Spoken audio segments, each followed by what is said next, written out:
오늘은 귀신 이야기를 좀 해야 되겠는데, 아주 우스운 이야기를 해야 되겠는데, 여러분, 그 귀신이 있다고 생각합니까? 없다고 생각합니까? 본 적이 있습니까? 들은 적은 있죠. 사실은 본 적은 별로 없는데.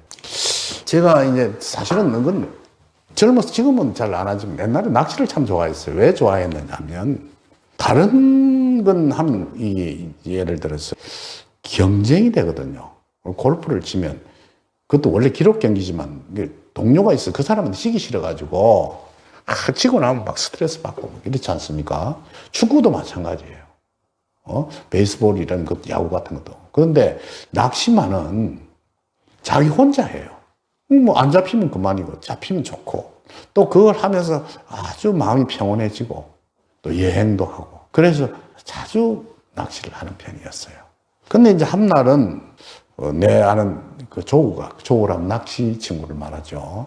낚시 친구, 이번에 전라도 마량에 감성돔이 엄청 나오는데, 가자고 이래. 그럼 가자. 이랬어요. 이제 그 가면 주로 텐트도 준비하고, 이제 예를 들어서 침낭도 넣고, 고패들도 준비하고, 밥 쌀 것도 해서, 이제 배를 타고 섬에 들어가서 텐트를 치고, 밥도 해 먹고, 낚시도 하고, 잠도 자고, 이런 철수를 해오거든요. 근데 이제, 우리 그때는 차도 별로 좋은 차도 아니죠. 그 차를 몰고 이제 부산에서 전라도로 가는데, 저 경상도 땅을 싹 벗어나면 어디냐면 제일 처음 도착하는 게 순천입니다. 그쯤 가니까 비가 오는 거예요. 좀 부실부실. 근데 이제 주로 이 저녁 때 출발을 해요. 그러면 밤새도록 달려서 새벽 4시쯤 되면 배를 타고 저 앞에 있는 섬으로 가거든요. 밤 운행을 한다고. 그래서 이제, 그래도, 이게 순천까지 왔는데 도로 돌아간다는 건 말도 안 되고, 왜냐면 옛날에는 일기예보가 참, 요새도 그렇지만 엉망이었어요. 비 온다, 안 온다, 그거 잘 맞지도 않았다고. 틀림없이 비가 안 온다 했는데 비가 오더라고. 그래서 이 옆에 있는 친구 보고 물었어. 그 집으로 돌아갈까? 아니면 갈까? 비 맞고 합시다. 이러면서 가자는 거예요. 그래서 이제 순천을 지나서 이제 보성고개를 쏙 넘어가는데, 캄캄한 그날 칠흑같이 어두운 밤이었어요. 그러니 왜냐면 낚시는 달이 뜰 때 잘 안 갑니다. 왜 달이 뜰 때 안 가느냐 하면, 달이 뜨면 고기가 잘 입질을 안 해요. 왜냐면 우리가, 무슨 어종에 따라 다르겠지만, 볼락이라든지 이런 것들은 달이 뜨면 달무리래가 잘 안 물어요. 그러니까 컴컴한 날 가는데 그날따라 비가 오니까 더 어두울 것 아닙니까? 그때는 또 주로 비포장도로였어요. 지금은 포장이 다 돼 있지만은 시골길 가면 국도도 순천까지는 포장이 돼 있고 그 위로 넘어가면 포장이 안 돼 있어. 그러니까 황토길이고 엉망이에요. 그러니까 비 오는 날 차를 몰고 낚시 갔다 오면 내 차인지 누구 차인지 분간이 안 돼요. 그 황토를 뒤집어 써가지고. 그래갖고 이제 가다가 이제 벌교에서 이제 보성으로 넘어가는 고갯길이 있는데 고갯길을 한참 올라가는데 라이트를 싹 비추는데 하얀 소복을 한 여자가 머리를 쫙 풀고 손을 휘휘 드는 거예요. 차 세워달라고. 옆에 있는 친구가 그걸 보고 기겁을 하는 거예요. 나는 생각이 저 귀신인가? 어찌된? 그럼 귀신이면 내가 참 호기심이 많았어. 귀신이면 대화를 한번 해보고 싶은 거예요. 귀신은 내한테 무슨 이야기를 하는가 싶어서 그래 서로 이렇게 여자가 손을 이렇게 들고 있기에 싹 차를 갖다 댔다고. 됐는데 얼굴에 마스카라나 이걸 발라놓으니까 이 비를 맞으니까 쭉 이렇게 시커멓게 흘러내려가지고 있고 머리는 산발해 있고 그 하얀 치마 저고리를 입었는데 거기 밑에 고무신인가 그걸 신고 흙길을 가니까 옷이 엉망진창이더라고. 그래서 이제 옛날에는 문 여는 걸 이렇게 돌려서 열거든요. 싹 열었어. 그 옆에 놈이 이게 열지 말라고 가자고 난리예요. 근데 나는 돌렸어. 열었어. 그래. 누구시오? 이러니까 이 여자 한다는 말이 차 좀 태워주세요. 이러더라고. 그래서 이제 저 뒤에 낚시 도구가 가득 있는 옆에 조그만 자리가 하나 있는데 여자가 그걸 타라 그랬어. 그러니까 옆에 있는 친구가 귀신을 태운다고 난리라. 그 귀신이 말을 하네. 그것은 귀신 아니다. 네. 이래서 그래 이제 그 여자가 탔어. 그래 어디 사시오? 이러니까 요 보석 밑에 있는 이 손가락질을 하면서 그거 데려다 줄까요? 데려다 달라는 거예요.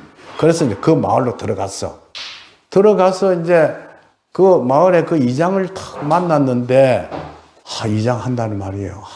우리 동네에 처녀애가 하나 있는데 비만 오면 그 짓을 한다는 거예요. 그래갖고 그것 때문에 차 사고도 내고 이랬대. 사람들이 놀래가지고 자동차를 막 나무에다 들어박아 버리고 막 이런 일이 있었다는 거예요.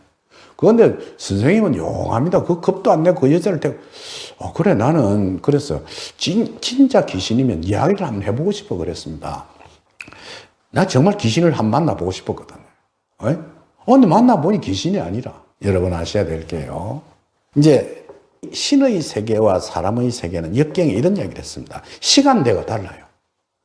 그러면 그 신의 세계로, 예를 들어 귀신의 세계로 우리가 넘어갈 수 있으려고 하면 우리가 갖고 있는 정신세계가 타이밍이 달라야 하는 거예요. 그 넘어갈 수 있는 정도의 수행을 해서 넘어갈 수도 있고, 또 그 다음에 전혀 공부하지 않고 무식하고 아무것도 모르는 사람이, 예를 들어 이 아무것도 모르면 굉장히 순수합니다. 그 사람은 자기도 모르는 사이에 시간대를 넘어갑니다. 넘어가서 뭐 조상을 만나 오기도 하고 뭐 이러는데, 사실은 그 중에 80%는 가짜입니다. 돈 벌어먹기 위해서. 8, 90%는 가짜예요. 그리고 성녀들이나 또는 목사라든지 이런 사람도 아주 수행을 철저히 하고 신앙생활을 깨끗이 하면 그 시간대를 넘어갈 수가 있어요. 그럴 때 귀신을 만나지, 길거리에서 자동차를 타고 가는데 귀신을 만나는 일은 없습니다. 제가 왜 이 이야기를 하는가 하니까, 여러분들이 혹시 어디에 뭘 보러 가서 귀신 소리를 하거든, 그거 믿지 마십시오. 귀신을 부려먹고 만날 수 있는 경계를 가진 사람은요, 극히 드물어요. 그것은 무당일 수도 있고 수행자일 수도 있고 또는 목사일 수도 있고 신부일 수도 있는데, 이 사람들이 아무리 노력을 해도 그 신의 영역 속에 잘 못 들어갑니다. 그러니까 그래 이제 그 이장이 왔다고, 이제 근데 옛날에는 참 인심이 좋았어요. 그래가지고 이제 추우니까 우리도 막 비를 맞고 오니까 그때가 하여튼 한 5, 6월 달 됐을 거예요. 그러니까 따뜻한 날이지만 비가 오면 추워요. 막 떨고 있으니까 방에 들어오라 하더라고. 참, 그 당시만 해도 인심이 참 좋을 때였어요. 그러니까 들여놓고 농주를 한 잔씩 주더라고. 마시고. 뭐 부를 때가 뭘 볶아주고 막 이래. 그러고 그 딸의 부모가 찾아왔어. 우리 딸 데려와서 고맙다면서 닭을 한 마리 가져왔더라고. 그러니까 그 이장이 닭을 잡아가지고 닭백수를 해주고, 그 잘 먹고 난 뒤에 배는 놓치고, 그때 그리 먹고 가면 늦어요. 그래가지고 그냥 돌아온 일이 있습니다. 여러분 어떻습니까? 절대로 세상을 살면서 귀신 이야기를 해서 속지 않도록 해야겠습니다. 신의 세계가 없는 것은 아닙니다. 부정하는 것은 아니지만 신의 세계와 인간 세계가 쉽게 흘러가는 시간과 공간이 다릅니다. 그 공간을 뛰어넘을 수 있는 능력을 가지고 있는 사람은 정말 사람 중에서도 극히 드물다는 걸 아시고 그에 속지 않고 그런 사람을 속아가 재산을 갖다 바치고 굿하고 하는 일들이 있는데, 그런 일은 하지 않도록 하는 것이 좋겠습니다.